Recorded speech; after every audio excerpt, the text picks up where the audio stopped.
You said one time when you had a conversation with Michael about when he went to the Rockets and Barkley was a teammate and he said something to you. He says, I probably should have listened to Michael a year ago when he said that Charles will never win a championship because he doesn't show any dedication. He's a very selfish guy. He said all this stuff to you, right? That's my reason for wanting to get away from playing with him because he just doesn't show the dedication. You know, those are tough words to be said from Michael to a friend that is Charles. Looking back now and having the wisdom that you have today, you had a lot of, everybody wanted you. You could have gone anywhere. Anybody and everybody wanted you. What would have been a different situation?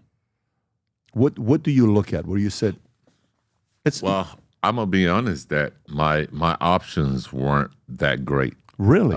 Because of the way that the CBA Got it. was set up. Got it. And who did you have as options? Well, I had Phoenix, but it was for less money. Got it. I think Philadelphia. Didn't want to go play in a cold climate. Who did Philly have at that time? Was it AI?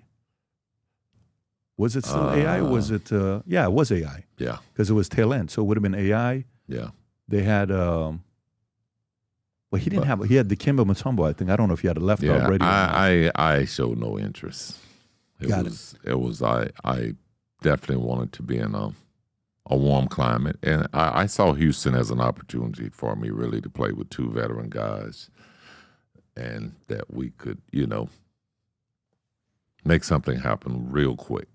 And it was the lockout season, but it was definitely a short-lived. In fact, Charles started out working out with me, and he was all dedicated and working out, me and him with Grover. I took Grover down there, and he lasted about a month. Was it because what? It's just a little too much with Grover? No, it wasn't too much for Grover. It was too much for him. No, that's what I'm saying. To go with Grover, it's a little too much for Charles. He wanted to enjoy his nightlife, and our workouts were predicated on getting up in the morning and training before practice. Yeah, I mean, I can see that, and it's when the business pays you a lot of money and you have the ability to go party. Sometimes it's hard to say I want to get up and go. Yeah. Get that ring. And, for everybody, by the way, who's your favorite teammate you ever had? And who was your best teammate you ever had? Wow. Well, can I give them both to Michael? I mean, I can't knock him and say he was a bad teammate. I can't knock him and say he wasn't my favorite. I mean, we had a lot of success. So I would say he probably fit both of those categories. Huh. Scottie, you're interesting, buddy. I got to tell you, who's your second favorite? I mean, I love playing with Horace Grant. I love playing with Dennis. And I would probably say Horace was probably my favorite at first because we got drafted together. We went to the Bulls together. We won our first 3 championships together, but he ended up leaving. So the bond with Michael became better, and just on the court, really, not off the court. But more dinners with Horace than Michael, that's for sure. Yeah. Yeah. Is that cat story true, by the way? What's the cat story? I got to hear this one. Whose cat got sick or someone's cat died? What is that kid? Tell me this. That's not a true story. Scottie, be honest here, because this cat's... that was like a Horace Grant sort of... I'm skipping practice kind of... By the way, there's probably only going to be 3 people listening to this story with the cat. But what's the cat story? Well, Horace Grant would always skip practice. Why would he skip practice? His cat got sick. It was a joke, though. Yeah. Did he actually have a cat? No.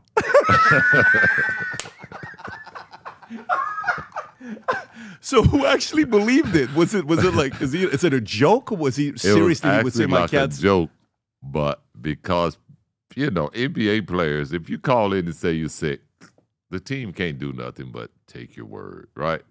So Horace would always, not always, but he'll call in occasionally and say he was sick. And so we had this older coach, Coach Johnny Bach. He was our defensive coach.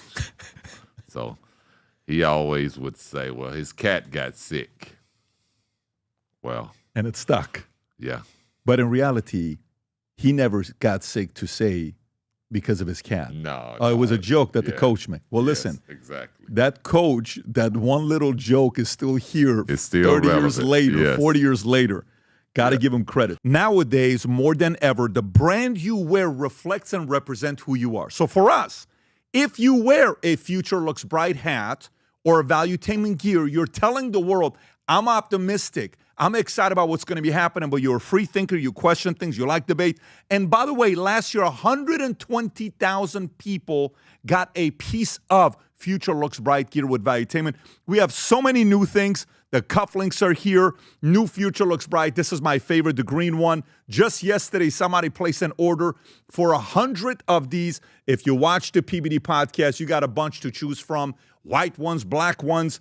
If you smoke cigars and you come to our cigar lounge, we have this high quality lighter cutter and a holder for the cigars. We got sweaters with the Valuetainment logo on it. We got mugs. We got a bunch of different things. But if you believe the future looks bright, if you follow our content and what we represent with Valuetainment, with PBD Podcast, go to vtmerch.com. And by the way, if you order right now, there's going to be a special VT gift inside just for you. So again, go to vtmerch.com, place your order, tell the world that you believe the future looks bright.